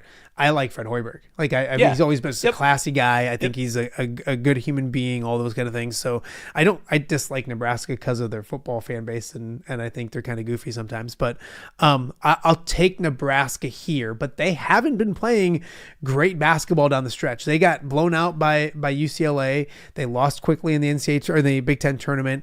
Iowa took them to overtime. I don't know enough about Troy to take that pick. I'm going to go Nebraska because I don't know what the state of Nebraska will do if they lose. Like, I don't know if they can handle it. Your thoughts? I heard an article or a podcast I listened to. They were talking up Troy like this is a very real upset opportunity. I don't think I'm going to go with it because, to your point, I like Hoiberg, and I think they've been battle-tested in the Big Ten. But sometimes it feels like, and I almost mentioned it when we talked about Iowa, sometimes it feels like the Big Ten schools are so battle-tested, they're almost like beaten up. Like they're almost at the end of the year, like they're a broken-down car, right? Like they've been through so much that they just don't have the 100%. They're not a full 100% anymore. So I don't know. We'll see if that's the case in Nebraska. I'll go with them in the first round. It'd be a good story. They get their first ever tournament win. Yeah, it'd be a better story if they lost, but I got Nebraska too. North Carolina at VCU. We're going to go down to the Greenville bracket. That's where Illinois is at. North Carolina, VCU. North Carolina, the 6th seed. They don't have their best player out for the season. He's going to be He's a top 5 NBA pick as well. Versus VCU. It is in Greenville, South Carolina. It's going to be in that area where there's going to be a ton of North Carolina fans. I still have UNC winning this game, but VCU, I've seen a lot of people like and are interested in VCU as well. Do you have an upset? Yeah, give me VCU. I think Carolina stumbled down the stretch, and to your point, like, the ACC isn't like the marquee conference that maybe it used to be. Man, I miss that. I miss the ACC and like the Big East being like fantastic. But anyway, that's a whole nother conversation. But no, I'll go VCU here. And side note, like if you're going to cover basketball in Greenville, you have a great region there. Yes. Like you're seeing this game, you're seeing Illinois and Penn, like that's a really Duke's there, and like that's a really interesting region to go cover basketball. Yeah, and locally, putting our local hats on. I mean, if you could go to one spot and have Illinois, Brock Harding, and Fran McCaffrey, that's a nice little place to be. Yeah, because that's TCU's. That's where TCU's the first game on Thursday. Okay, and then Illinois plays late on Thursday. I think they're like an 8. Which again, if you're looking local coverage wise, that drives you crazy because an 8:25 game on a Thursday, you might as well not even be there. Well, because, like you can't show anything until the game's well over and all that kind of stuff. But you remember, like when we went to Brooklyn, it was like we were looking for stories. We were looking for localizing things. Yeah. This is a slam dunk. There's so many things. What local kids were there? Was that Nicholas? Nicholas was there. Nicholas Bear was there. We talked to the family. We talked to the family, yeah. We talked to the family. And then there were the 2 twins from Danville. They were really good in high school. They went to the tournament in Iowa high school. Yeah. And then they made it on Iowa's walk-ons. Really nice kids. Yeah. They didn't have an impact necessarily at the time, but it was a good local story. That's true. Anyway. Yeah. Okay. Illinois and Penn. I mean, this came out and everyone's like Brad versus Fran. I've had like our good friend Brian Stocking has this as one of his upsets in the first round. Yeah. Fran will beat them. I'll let you go first, Illinois and Penn. I don't know how far I trust Illinois in the tournament, but I'll take them in this round. I'll take them here. They're 25.5 point favorites, 24.5 point favorites for a reason. Yeah. Well, and I think actually, as I just mentioned, I already have an upset with VCU, so I think Illinois has a draw here where they could go. If they almost have to go to a Sweet 16. Yeah. Like with everything they've done and accomplished this year. I like Brad Underwood, but you'd be surprised in the Illinois fan base of like we like Brad, but he doesn't win at a high level and that kind of thing. It's not about winning 25. People don't really remember Big Ten championships and Big Ten tournament championships. They just simply remember how far you go in the NCAA tournament. Now, he did go to an Elite 8 several years ago, so that's still there, but there has been early X's as well. I have Illinois. I think they win easily. I would laugh my butt off if Fran won. Like I would think it would be great, but that's not going to happen. St. Mary's and Texas A&M. I don't know enough about St. Mary's. I know Texas A&M is more physical. They're in the SEC, so I went Texas A&M. Your thoughts? I'm gonna go St. Mary's. Just I've always been intrigued by the St. Mary's, the Gonzaga, those schools that come in with good records and maybe they haven't seen the same competition, but I'll go St. Mary's there as a 7. And then Houston and Idaho. Give me Houston, and we'll talk a little more about Houston coming up in a second. So going back up to the top, Florida. You have Florida Clemson. I have Florida Iowa. Florida is unfortunately just too tall, too big. They're huge up front. I have Florida winning, but I do think Iowa won't get blown out if they play. I do think Iowa will hang around, make it a respectable game, but I do think Florida's just too much in the end. You have Florida moving on? I got Florida. Yep. I'll have Vandy and Nebraska. I have Vandy winning. I don't think Nebraska. If they get a win, it'll be great, but I don't like the way they've been trending late in the year. And if you look at Iowa, if Iowa's a 9 seed, and Iowa went to Nebraska, and what's that? Go ahead. Went to Nebraska and lost, and almost beat them. I don't know if there's a huge difference between Nebraska and Iowa. So give me Vanderbilt coming out of there. Your thoughts? Yeah, I'm trying to remember who I took in the official all-important Matt Randazzo bracket challenge. Is that what it's called? I think I took Vanderbilt through there. Now I'm trying to remember who I had coming out. Oh, I do know. Okay, keep going. So then I have Vandy and Florida. I have Florida winning that game. I have Florida winning that one. Down at the other end, I do have North Carolina playing. You have VCU playing. There will be a home court advantage for North Carolina, but if Illinois can't beat a North Carolina team as a 6 seed without the best player, shame on them. So I do have Illinois going to the Sweet 16. Yep. And then I have Houston beating, I think, Texas A&M. So I have Houston and Illinois going out there. Yes. This is the interesting part. So we'll stay with Houston and Illinois. That goes to Houston. They played in Houston. I don't know why I remember this, but several years ago, Texas A&M made a long run, and they got to play close to home. And that was what I saw early in the tournament, and I thought that was a big advantage. It seemed to be. I like Houston. I think their coaching is outstanding. I think Illinois loses in the Sweet 16 to Houston. Your thoughts? Yeah, I noticed that too, that Houston will have a very favorable trip if they can keep winning. So I like Houston there as the 2 seed to get. And then I got Florida up with the other part of the bracket, Florida beating Vanderbilt, but I have Houston going to the Final Four. I also have Houston. We're agreeing too much, but I know it's better to argue. But I do, and I don't know if this is the best. Some people say like this isn't the best Houston team.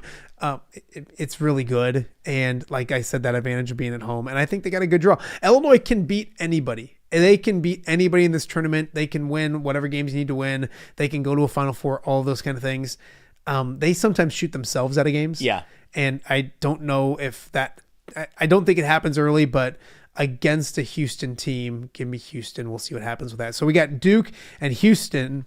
Who do you got in the championship game? I'm going Duke in the championship game. I have Duke as well. This is I should have just done completely opposite of you so we could argue the entire time. So let's make our way to the West region. We're halfway through our Final Four here on OTA. Of course, you can get signed up for the OTA Bracket Challenge on CBS Sportsline. Go to all of my social media, anywhere at Matt Randazzo, the Facebook page, all that kind of stuff. There's links all over the place. Sign up, completely free. Great prizes, all of those kind of things as well. The West region. Battle me for monkey bread in the last place. There you go. It's cool, like during it, because did you get in last year? Yeah. We were so new doing it last year, and it was kind of fun because you could give updates like on Mondays. This person's doing this. That's awesome. And Mark Nessler won it last year. I remember that. And Ness is having trouble getting in the pool. He's texted me several times. I don't know why it's not working. And Ness, I don't know why it's not working for you either. The defending champ can't get back. So we're going to get the defending champ. Opens wide open. Well, that's what he said. He goes, "What are the chances of me winning twice in a row?" I'm like, "Well, give it a shot. There's 0 if you don't get in." So Arizona moves on in their first game. I think we can both agree with that. Villanova, Utah State. That's always, I think, when it comes to this bracket, the 8-9s, the 7-10s, they may be more important than ever because I think if people get chalky, which I think a lot of people are going to get chalky this year, like I think these early matchups and getting some points here and there might make the difference between who's winning. And when it comes to the Final Four, if everybody gets to the Final Four and they have the same teams, these games are important. Utah State, Villanova, I have Villanova winning this. And the reason why is because Utah State was a team that I wanted Iowa to have to play. Coming out of that. So I like Villanova in that game. Your thoughts? I think I also went Villanova, but just kind of based more on track record than anything else. So that's not a great reason, but. And let's be honest, we'll just say it now. Arizona's going to Sweet 16. Well, this is kind of one of those 8-9 games, to your point. It is important when you talk about like winning points in your bracket, but it's also kind of one of those forgotten games because I just think that the next round, one of them's going to get beat. Yeah. So you're right, though. It could mean some points that you need down the way if things go to chalk. So Wisconsin and High Point, when you're watching CBS on Sunday, I think it was one of the analysts was right away is like, I love High Point in this game. I think Charlie Randazzo has High Point in this game as an upset. Wisconsin's just been playing so good lately. I have Wisconsin. You have the upset. I really want to do High Point, and I think I even filled it out initially on your bracket. Yeah. And then I like went back through and kept looking at it and thinking like, I think I've taken one too many upsets. I think I settled on Wisconsin, but I looked at it multiple times. That's my problem right now is I don't have enough upsets, period. Like I know. The 4 or 5 games, the 6, 11, like 4 seeds, 5 seeds, 6 seeds. Like I have too many of them moving on. Arkansas, I think Arkansas is really good. They have maybe the best player in the country, one of them in Acuff. Hawaii is a great story. It's up in Portland, but give me Arkansas to win that one. And then I have Arkansas beating Wisconsin to get Sweet 16. Yeah, so I took Arkansas to win multiple rounds there. One, because initially I took High Point as the upset. And it's always one of those things like you take a team to upset, but then you think, well, why couldn't they do it 2 weeks in a row? Yeah. But a lot of times, most times it just doesn't happen. But no, I think I ended up with Arkansas, Wisconsin, and Arkansas winning then to move on. In the other part of the bracket, BYU versus that is Texas now. Texas winning in a crazy game the other night.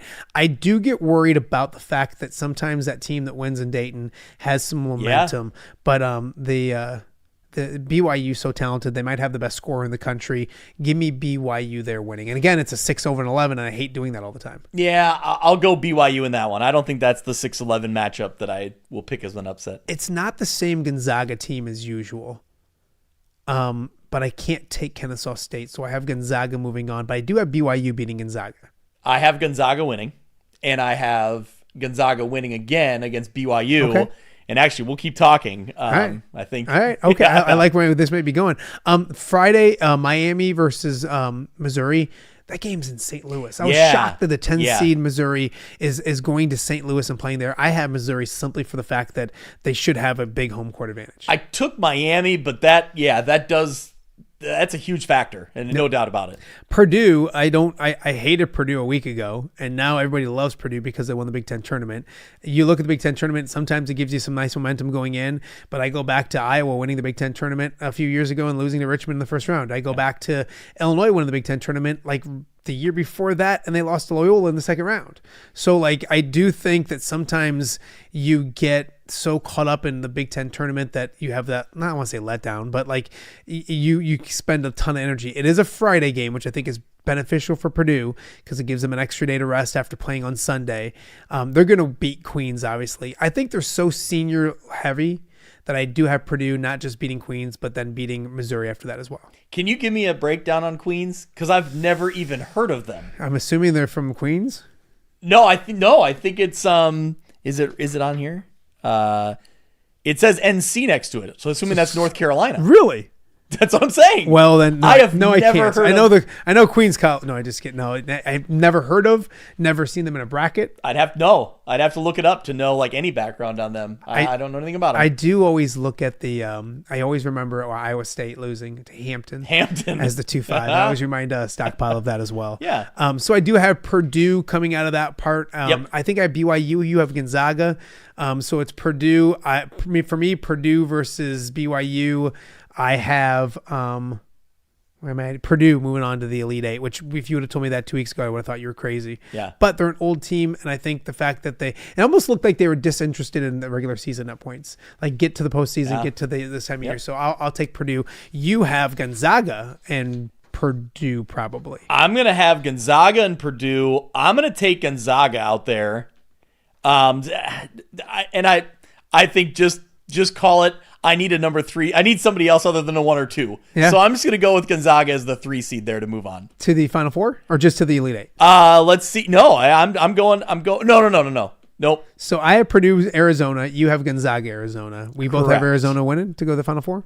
I have. No. Okay. Sorry. I'm looking ahead on the bottom bracket. I have Gonzaga getting to the Final Four here. Okay. Yep. You have Gonzaga. I do have Arizona in my Final Four coming out of the West. So Greg has Gonzaga. I have Arizona winning the West region. We got one more region to get to as we rock and roll here on OTA on a Wednesday in the Quad Cities. Thank you guys so much for watching. Again, tomorrow on the show, Jess settles with probably a little more basketball knowledge than the both of us combined. We'll be here talking a little NCAA tournament and probably Rob Brooks, the voice of the Iowa women, talking some women's basketball next tomorrow as well. So another jam-packed show on the docket for tomorrow. In the Midwest region, Michigan, I don't think it's a bad thing that they lost a game by any stretch of the imagination. It's almost one of those things where like they felt due for a loss, and they did lose to Duke recently, but still they had done so many great things. They don't win the Big Ten tournament. I have them winning easy. And then Georgia, St. Louis. I love Kareem Abdul-Jabbar. Yeah. I love the St. Louis story. And I do know that like in a secret scrimmage to start the season, St. Louis hammered Iowa is what I've heard. And so like I do think they're a really good basketball team. So I have Michigan and St. Louis moving on in those first two games. I'm going Michigan and St. Louis as well. You can't pick against the Billikens. It's a fun mascot. It's a good group, like you said, the bunch of transfers from Indiana State that have seemed to play pretty well this season. So good story for them. A lot of those guys have not been to the tournament before. So a Texas Tech, Akron, Texas Tech without JT Toppin, one of the best players in the entire country, first team All-American. John Gross, hats off to he just takes teams to the NCAA tournament. Obviously didn't have a ton of success at Illinois, but doing great things at Akron. I have Akron winning this game and upsetting TCU or Texas Tech. I'm going to go with Texas Tech, but let's keep talking here and we'll talk some upsets. Alabama Hofstra. Yeah. I still have Alabama and I don't like it. They're going through turmoil right now. They are. They don't their best player is under an investigation and he got a whole bunch of weed in his car and all that kind of stuff. But I still went Alabama, and you can change up until it starts on Thursday at 11. So, but in our bracket, in the almighty great Matt Randazzo bracket challenge, yep. I still have Alabama, but I feel like you don't. Give me Hofstra. Let's try it. Yeah. I just figure it's an Alabama team it's hard to adjust when you lose a great player like that, and there's a whole lot going on behind the scenes with that. So I just think that they're distracted going into the tournament. If Hofstra can take advantage of that, we'll see. I agree. The biggest reason I didn't do it yet, and I can always change if I want to, is I didn't like Akron and Hofstra in the second round. See? And I already had done Akron, so I'm like, I don't want to do 12 versus 13 in the second round. This is like, I love almost more than the picking the games, I love the thought process behind bracketology. Yeah. Because you like two upsets, but you can't put them next to each other because then you really mess up the whole bracket. No, and then I got one of those two teams in the Sweet 16. Exactly. And you're going to lose points. So I do have Akron. Where is this thing at right now? I do have Akron and Bama. I do have Bama going to the Sweet 16. I don't love it at all. But like, I also, did you see it initially? They're like, well, he's going to play. And I was like, you can't do, and now it's just like a school investigation. Like, I would not be surprised. I'm looking up at the screen. It's a Friday game. I wouldn't be shocked if by Friday that kid plays. They flip it. Yeah. Well, then I'll be on your CBS bracket challenge. And as fast as I can. So I do have Alabama. I don't love it. Bottom line out of this top part of the bracket is I think Michigan is heading to the Elite Eight out of this part of the bracket. I would agree with you. Yep. And do you have with your Hofstra? Do you have Hofstra going any farther? Or do you have Texas Tech? I mean, I got Hofstra going all the way. No, I'm just kidding. No. I barely feel good about him in one game. So no. Where did I end up there? Yeah, with Michigan going out there, it probably ended up being Alabama then through that side. Or no, sorry. It would end up being Texas Tech through that side of the bracket. Okay. Yep. So, and then Michigan. Wins. Yep. So I got Michigan that part. Bottom part of it, Tennessee and Miami of Ohio or SMU. As of right now, because that game's is tonight in Dayton, I feel bad for Miami, Ohio, because they're undefeated and then they lose in they do get in. Yeah. But like, I just think that it's them against the world. And there's so many. So I do have Miami of Ohio winning tonight. Now that could be all for naught because they could lose SMU, but I have them winning tonight, and then I have them beating Texas to get to win one game in the NCAA tournament. Beating Tennessee. I'm sorry, Tennessee. Yeah, I hope for them it happens, like, to validate a little bit, because it's just like the narrative. I don't want to get into the whole like Bruce Pearl thing, like that's gotten annoying and obnoxious. But like to his voice and to other people, like it's frustrating because for a school like that, and I know everybody says, well, they should play better opponents. Guess what? Very few teams are going to schedule that. Yeah. If there's a mid-level program in a high big conference, they're not going to schedule that game. Yep. They don't want that risk. They don't want to deal with it. So to the point of like, we'll schedule harder. It's hard. It's really hard for these schools to do it. So I don't know if Miami, Ohio did it on purpose, but they went out and they set up a schedule that they could win some games. And so by the system, like they've done what they need to do to have an impressive record. Is the resume the greatest? No, but you should still have a shot in the tournament. I'm glad they're here. Is the play-in game probably where they deserve to be? Yeah, I suppose, based on their resume. I'm completely fine with that. I think if they win tonight, it's great, and I think they can. But I do think, like, I don't have them in the. If most teams, you look at a record that was undefeated up until last week. Yeah, you'd think like, okay, they could be a Sweet 16 or no. I think they deserve to be in. They can maybe win a game, and I think it's more of the us against the world mentality that has them win tonight, and then maybe a game on Friday as well. And then I don't think it matters when it comes to the other side, because I think Virginia wins as well, and I do like Virginia. I think it's a good basketball team, and I think they get out of that little foursome right there. I think I have Tennessee. All that said with Miami, Ohio, I think I have Tennessee winning, Virginia winning. I may have even taken Tennessee one extra round in there. So okay. Yeah. And then down at the Friday, we're going to start with the last one. There is no Hampton versus Iowa State again. Tennessee State, I don't care. Iowa State wins that one. They're in St. Louis. And if you would have told me to start the season, Iowa State has to play Kentucky in the second round of the NCAA tournament, and I have Kentucky winning. And they're not great. They don't play great, but they're super talented. And they're one of those teams that you just never know when they get hot or when they realize their talent. So I do have Kentucky and Iowa State. And if you told me to start the season, Iowa State has to play Kentucky in the second round, I'd be like, ugh, that's rough. But I have Iowa State coming out of that foursome right there and making it to the Sweet 16. Your thoughts on Iowa State and then, of course, Kentucky and Santa Clara? I'm looking at it now. I have Iowa State getting out there to play Tennessee. But, man, like you kind of got me thinking about, like, Kentucky's one of those programs where like they have the talent. They've spent the most money on of anyone in college basketball. If they put it together at the right time, like that's a very dangerous team. I maybe after this conversation, all these conversations, I may be changing my bracket a little bit, but this is good. Back to work. Yeah. So, no, to your point, I think I will, though. I'll lean Iowa State for right now, for this very second. I like Iowa State to win the next game against Virginia, and so then I have Michigan and Iowa State in the Elite Eight, and I've gone back and forth, and Iowa almost beat Iowa State. And at Hilton, it was a good game. Iowa almost beat Michigan at Carver. It was a good game. I think they're both. I just go back to watching and saying, like, I think Michigan is one of the top 3 teams in the country. I think they're one of the top 2 teams in the country. Okay. And so I think Iowa State, where they haven't made a Final Four since like 1944 or something like that. It's like 82 years or something like that, or 88 years, whatever it is. I don't want to do math. It's a long time. And I really like Iowa State, and I think they can. But then at the end, Michigan is my Final Four team there. Yep. So I went Michigan, real close to doing Iowa State. Really close to doing Iowa State. Man, yeah, you're giving a compelling argument for Iowa State, but I had Michigan all the way. And when I looked Iowa through State just almost beat Arizona in a buzzer. I mean, they can play with any team in the country. All of those kind of things. I just think Michigan does have the injury from earlier in the year that doesn't make them as good, but I think they're not one of their top 4 players, so I think they're really good. Give me Michigan. How about this though? Would it be? Do you have Arizona? No, you had Gonzaga. You have Gonzaga, Michigan. Who do you have winning that one?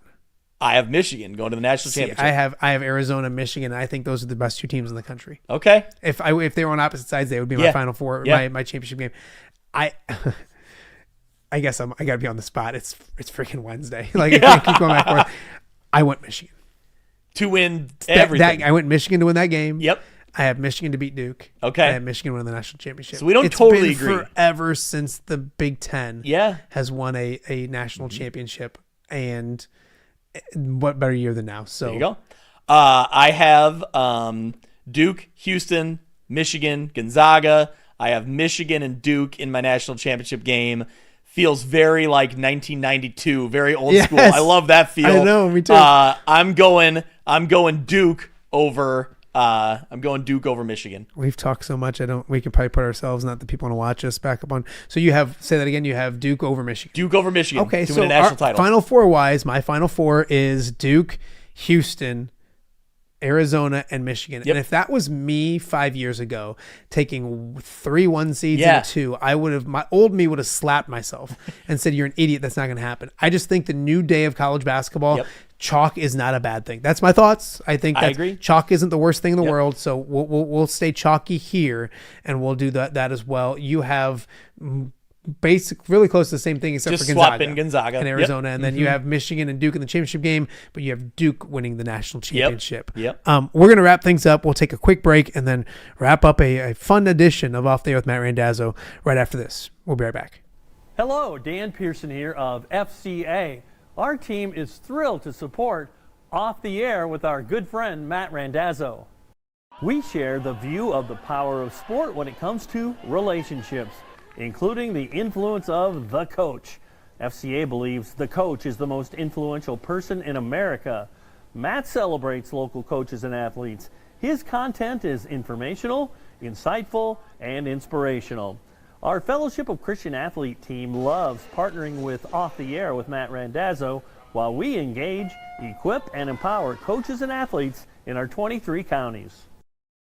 FCA, the heart and soul in sports. View from the West, the podcast covering Illinois high school football.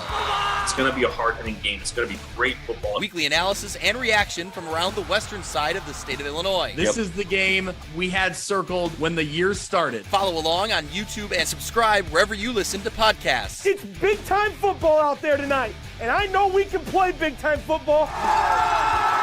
View from the West. We got you covered.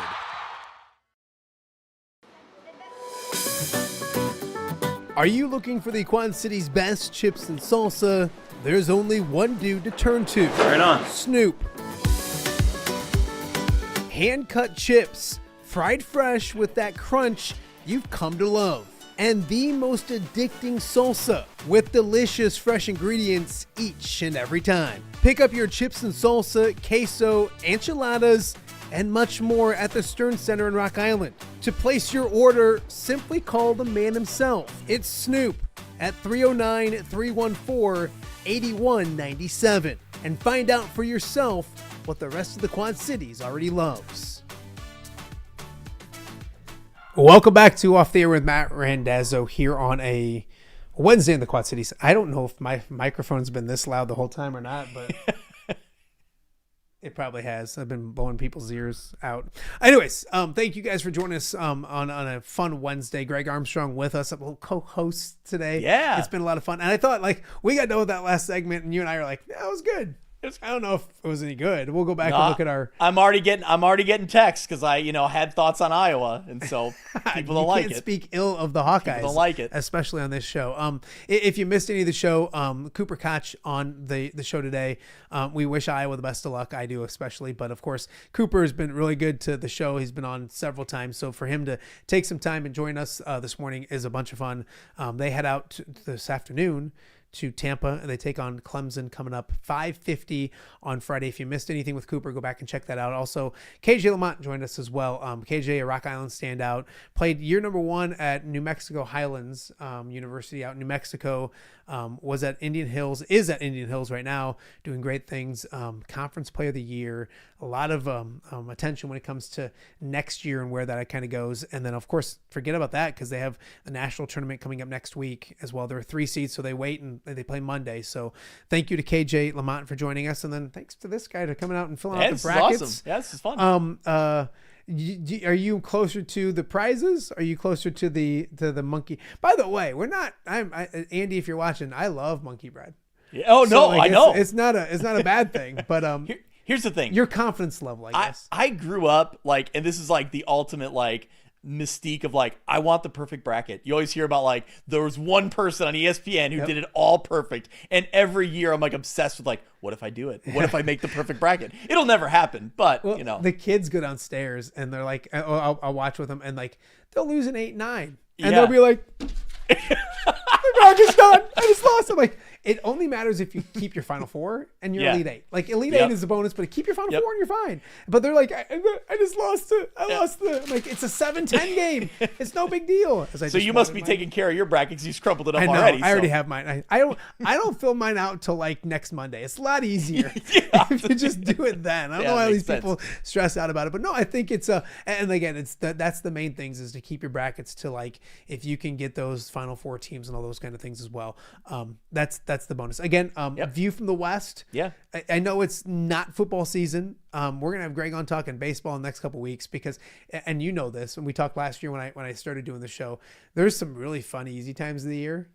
It gets a little interesting in May and April. So there's not as much going on. So we'll do a little baseball, talk about the White Sox and all those kind of things coming up here soon. But view from the West, it's the lull before the storm. Things will get rock and roll. There's some fun new coaches around the area. Matt McLean I had on from Orion. He's outstanding.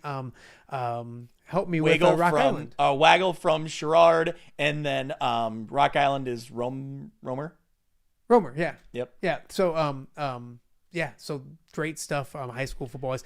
Follow View from the West if you're on YouTube right now. Before you leave YouTube, go over View from the West. Just click subscribe, and then you won't have to forget. Like come August when you're like, oh, I want to hear high school football talk. You'll be ready to rock and roll with that as well.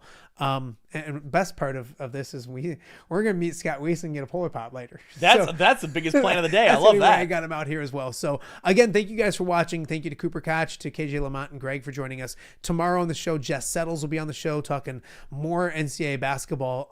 Also hoping to have Rob Brooks tomorrow talking a little Iowa women's basketball as well.